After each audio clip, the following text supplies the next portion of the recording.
Bangsa yang berjalan di dalam kegelapan telah melihat terang yang besar.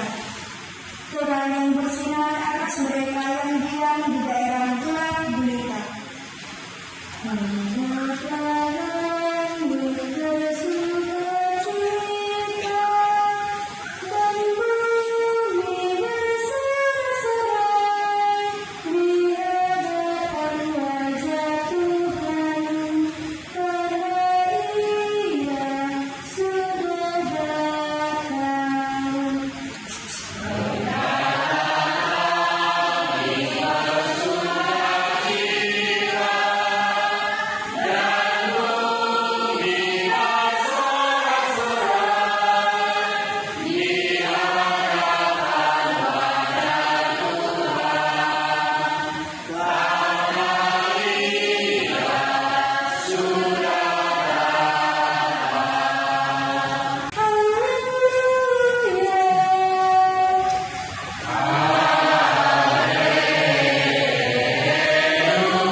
Tuhan beserta kita.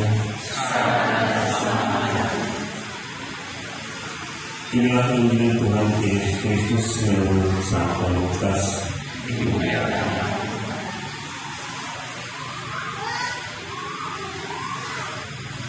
Pada waktu itu, Kaisar Agustus mengeluarkan perintah menyuruh mendaftarkan semua orang di seluruh wilayah Kekaisaran Roma. Inilah pendaftaran yang pertama kali diadakan sewaktu Quirinius menjadi wali negeri di Syria. Maka pergilah semua orang mendaftarkan diri masing-masing ke kota asalnya. Demikian juga Yusuf. Ia pergi dari kota Nazaret di Galilea ke Yudea, ke kota Daud yang bernama Betlehem. Karena dia berasal dari keluarga dan keturunan Daud, supaya didaftarkan bersama-sama dengan Maria tunangannya yang sedang mengandung. Ketika mereka berada di Betlehem, tibalah waktunya bagi Maria untuk bersalin. Ia melahirkan seorang putra, anaknya yang sulung. Lalu dibedungnya anak itu dengan kain lampin dan dibaringkannya ke dalam sebuah palungan, karena tidak ada tempat bagi mereka di rumah penginapan. Di daerah itu ada gembala-gembala yang tinggal di padang, menjaga kawanan ternak mereka pada waktu malam. Tiba-tiba berdirilah seorang malaikat Tuhan di depan mereka, sehingga mereka sangat ketakutan. Kata malaikat itu kepada mereka, "Jangan takut, sebab sungguh aku memberikan kepadamu kesukaan besar untuk seluruh bangsa. Hari ini di kota Daud telah lahir bagimu Juru Selamat, Kristus Tuhan. Dan inilah tandanya bagimu. Kamu akan menemukan seorang bayi dibelung dengan kain lampin dan terbaring di dalam sebuah palungan. Dan tiba-tiba tampaklah bersama dengan malaikat itu sejumlah besar bala tentara surga yang memuji Allah, katanya, kemuliaan bagi Allah di tempat yang maha tinggi, dan damai sejahtera di bumi bagi orang yang berkenan kepada-Nya. Demikianlah Injil Tuhan kita. Terpujilah Kristus.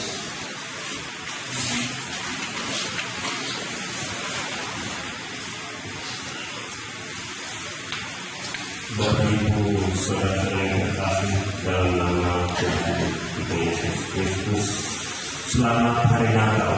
Selamat hari Natal. Selamat hari Natal. Selamat hari Natal. Pada malam hari ini kita harus bersukacita dan bergembira karena Kristus Tuhan telah lahir. Pada malam hari ini kita merayakan hari kelahirannya.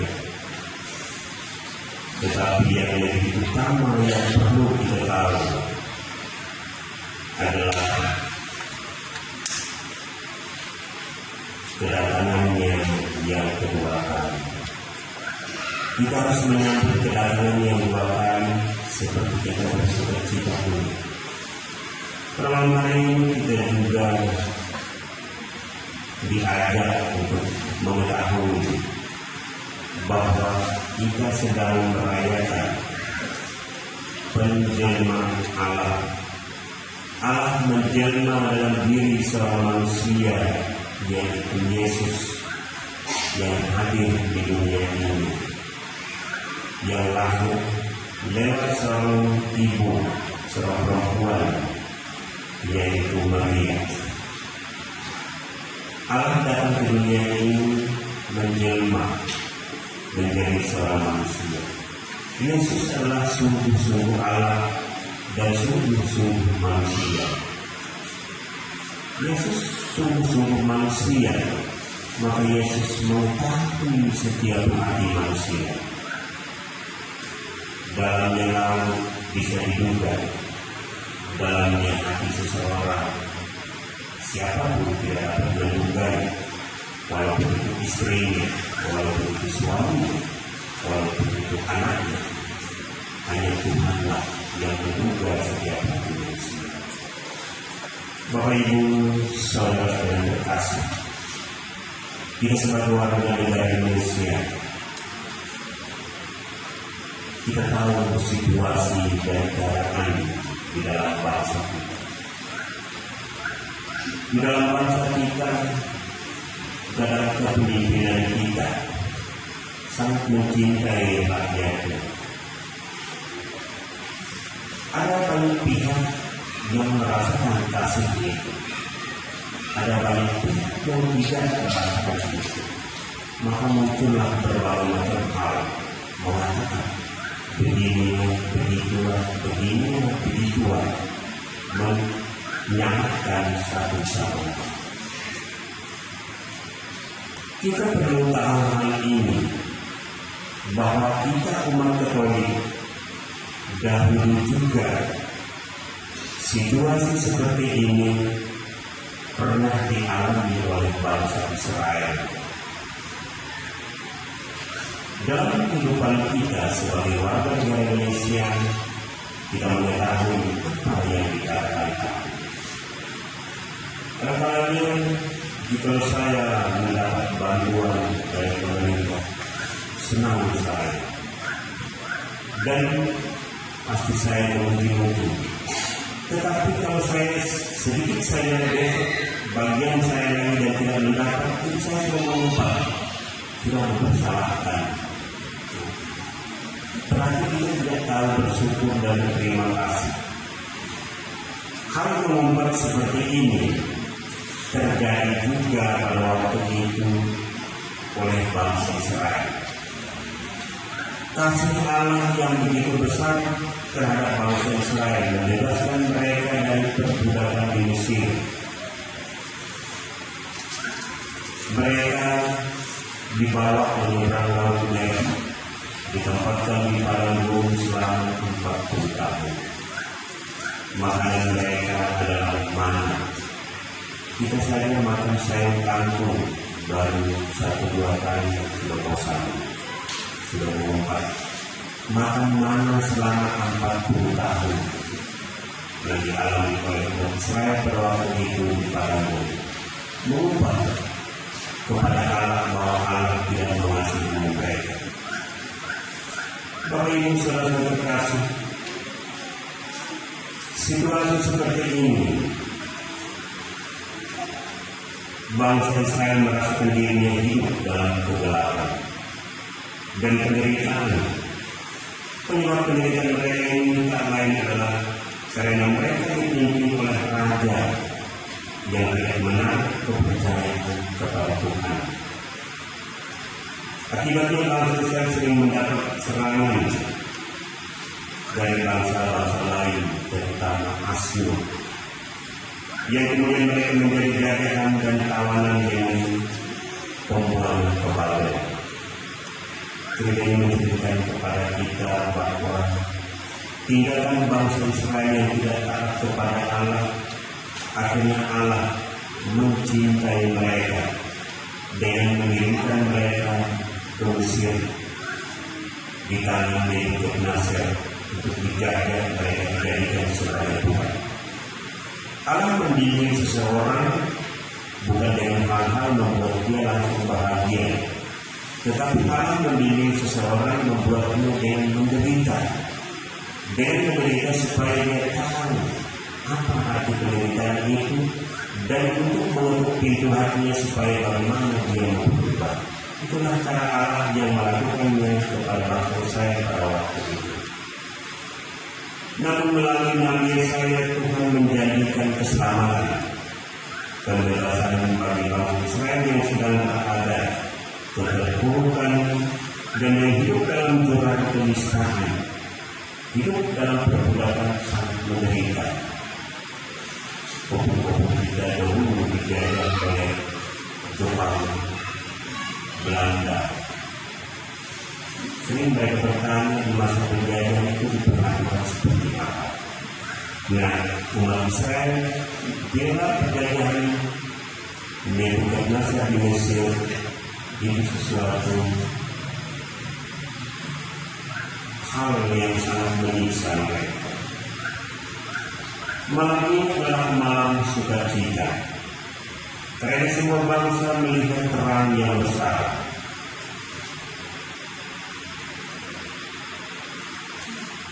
Terang yang menyinari semua orang yang diam dalam kegelapan. Tidak diam dalam kegelapan, Bapak. Kegelapan yang dimaksud adalah dengan sikap perilaku yang tidak berkenan di hadapan Allah, yang membuat diri kita itu sesuatu kegelapan di hadapan Allah. Kita justru diam dalam kegelapan, maka Allah mengasihi kita, mengutus putranya datang ke dunia untuk membebaskan kita. Dahulu kita ini adalah budak dosa, dikuasai oleh dosa. Jika berjalan di jalan ada saudaramu jatuh terpelanting dari orang lain, itu biarkan, tidak peduli. Karena tidak ada kasih di dalam manusia, manusia adalah mati terus. Itu dulu kita menjadi budak dosa. Jadi dalam pribadi manusia pada waktu dikuasai oleh Sibolis tidak ada kasihnya. Makanya dahulu kita dikatakan sebagai budak dosa. Nah, pada malam hari ini kita bersukacita karena Kristus telah datang. Jadi perbudakan itu sudah dihapuskan dari pribadi manusia. Maka Sibolis tidak berkuasa lagi atas pribadi manusia. Namun kedatangan Tuhan yang kita rayakan pada malam hari ini, kita merayakan kelahirannya yang Tuhan datang pertama kali untuk menunjukkan kepribadian Allah itu seperti apa. Mengasihi, mencintai. Orang lumpuh bisa berjalan, orang tuli bisa lingkungan, orang mati dibangkitkan. Itulah kasih Allah. Nah, inti dari perayaan Natal kita pada malam hari ini tujuannya kepada kedatangan Tuhan yang kedua kali. Kita merayakan kedatangan Tuhan dengan kelahirannya pada malam hari ini yang datangnya untuk menyelamatkan kita dan menebus kita dari dosa. Namun inti dari semua ini adalah tujuannya adalah kedatangannya yang kedua kali, yaitu seperti dalam Mazmur tadi, datang untuk menghakimi kita, menghakimi umat manusia. Jadi Bapak Ibu saudara terkasih, dengan kedatangan Tuhan yang kedua kali untuk menghakimi umat manusia, kita tidak tahu kapan waktunya. Kapan saatnya tidak ada seorang pun yang tahu. Dan kedatangannya seperti pencuri di malam hari. Makanya kita diajarkan untuk selalu berjaga-jaga dan berwaspada sambil berdoa. Bapak Ibu saudara terkasih, Allah sendiri yang menjelma menjadi manusia, yang lahir dari seorang perawan yang bernama Maria. Seperti dalam khotbah minggu kemarin, kepribadian seperti apa Maria ini sehingga Allah memilihnya untuk kelahiran putra. Beribu-ribu perempuan di bumi ini, kenapa harus memilih Maria? Berarti ada sesuatu yang spesial di dalam diri Maria. Bukan hanya dilihat dari kecantikannya dari luar, tetapi kecantikan yang terpancar dari dalam diri. Kepribadian Maria yang kita hayati saat ini mengajarkan juga kepada kita bahwa kita sebagai manusia jangan hanya memperhatikan kecantikan dari sisi luar, tetapi yang utama harus dari dalam, karena kecantikan seseorang itu terpancar dari dalam hatinya. Kecantikan itu terpancar dalam diri seseorang. Bapak Ibu saudara terkasih dalam nama Tuhan kita Yesus Kristus,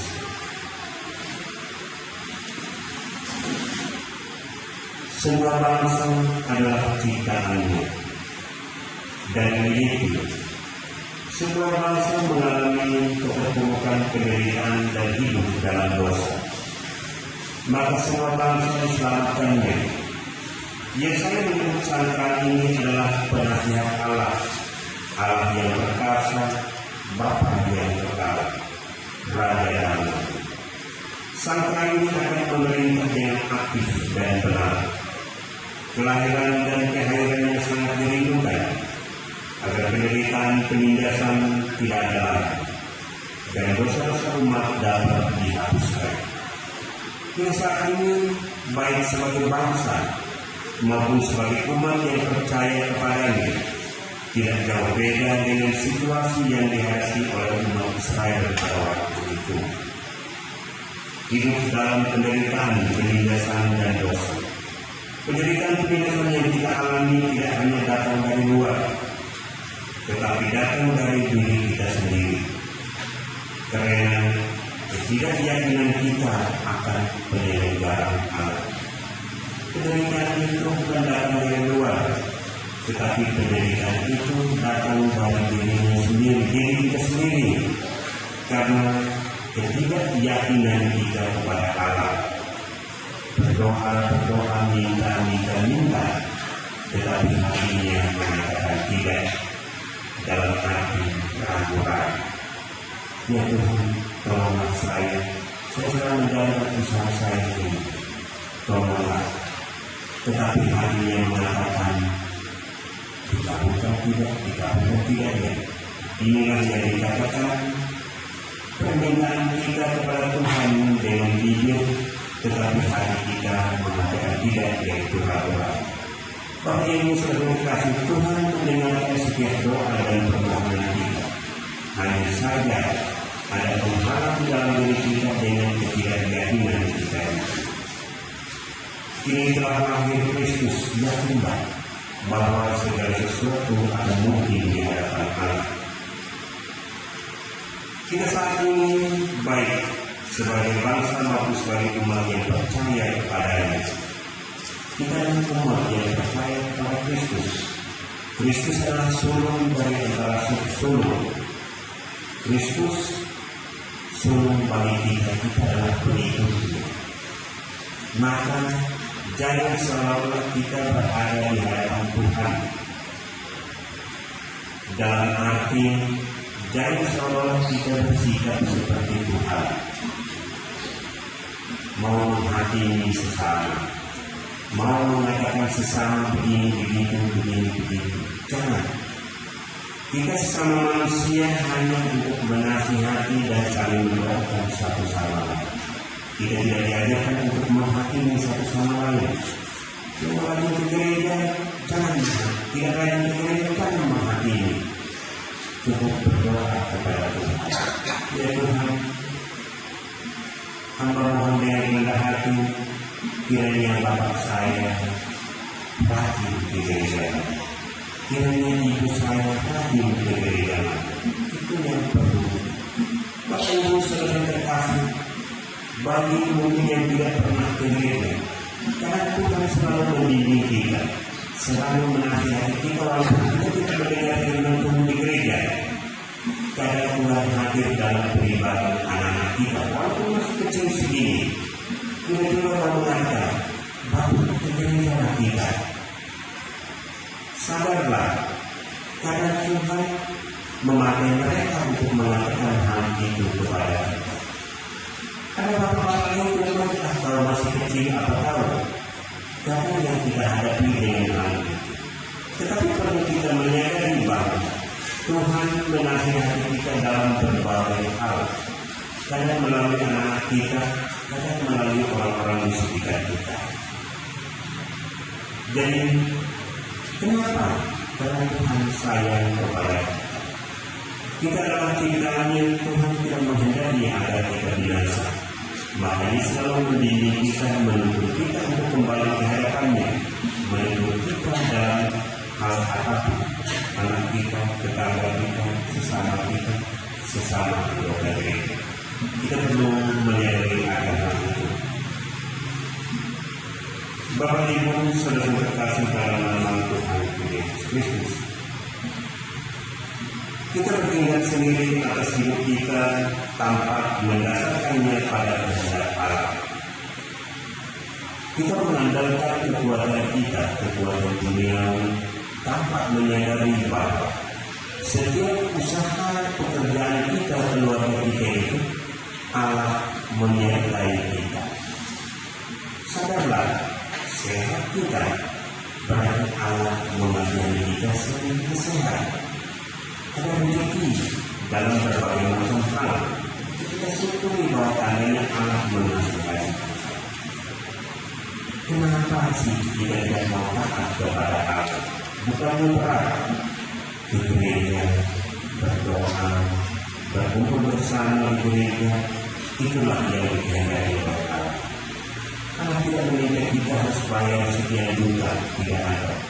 Pemberian diri kita kepadanya. Kita merindukan kejelasan dari perilaku kita yang tidak bijak, tidak adil, tidak bertoleransi itu. Karena pribadi yang tidak bijak, tidak bertoleransi itu yang kita suka. Orang di luar sana kalau membicarakan orang lain puas, senang hatinya. Tetapi untuk membicarakan kebaikan orang itu jarang. Baik sekali dia Bapak Ibu, baik sekali itu dengan hati biasa. Itu cara kita membicarakan. Tetapi untuk mengatakan kejahatan orang itu suka sekali. Itu puas di dalam hati. Karena orang berbuat salah kita menghendaki agar mati sekalian dia lebih baik. Itu karena kita sadarilah kalau Roh terus turun dalam hati kita, tidak mungkin kita berpikiran seperti itu. Karena yang berpikiran seperti itu adalah pemikiran simbolis. Dan ketika hal itu ada dalam pribadi kita, sadarlah bahwa simbolis sedang mengendalikan saya. maka saya kuat kembali. Sang Tuhan atau Sang Juru Selamat itu telah lahir dan meninggal di antara kita. Maka malam ini adalah malam sukacita, malam kegembiraan besar. Kita tidak hanya merayakan kelahirannya, tetapi juga kesempatan kita untuk mempercayakan diri kepadanya. Kalau kita hayati kalimat ini, kita tidak hanya merayakan kelahirannya, tetapi juga kesempatan kita untuk mempercayakan diri kita kepadanya, mendasarkan hidup kita padanya. Immanuel, Allah beserta kita. Malam ini kita rayakan Natal yang didasarkan pada penyerahan hidup kita. Jadi Bapak Ibu semua terasa dalam tahun 2021 yang kita rayakan malam Natal ini, kita berubah sesuatu yang baru. Dalam tahun 2021, serahkan diri kita seluruhnya kepada Tuhan. Kita tidak tahu dalam tahun 2021 apa yang terjadi kepada kita. Kita kecelakaan, kita musibah, tentang hal-hal lain yang kita tidak tahu, kita tidak tahu hal yang terjadi kepada kita. Sekarang kita masih berkumpul bersama menatap muka. Kita dalam tahun 2021 ini ada kita berpisah satu sama lain, kita tidak tahu hal itu. Maka kita diajarkan untuk menyerahkan diri kita seutuhnya kepada Tuhan dengan mengandalkan Tuhan dalam keluarga kita supaya rukun damai, segala usaha dan kerja kita supaya menghasilkan buah yang baik. Kita mengandalkan hidup kita untuk berjalan dalam terang Tuhan, karena Dia yang kelahiran yang kita rayakan pada malam hari ini adalah Immanuel, Allah beserta kita. Selalu menyertai kita di mana kepada Dia yang menyertai kita serahkan hidup kita dalam syukur dan permohonan. Selalu memohon kepada Tuhan dan selalu bersyukur atas apa yang kita peroleh. Karena hidup kita bersyukur kepada Tuhan. Sungguh adalah suatu tanda bahwa manusia itu sadar bahwa Allah mengasihinya. Selamat Natal untuk kita semua. Semoga hari Natal hadir di tengah-tengah keluarga, serta mendukung kita sebagai umat beriman berjalan dalam terang Tuhan. Salam dan berkat Tuhan. Selamat hari Natal. Sekali lagi, selamat hari Natal. Sekali lagi, selamat hari Natal.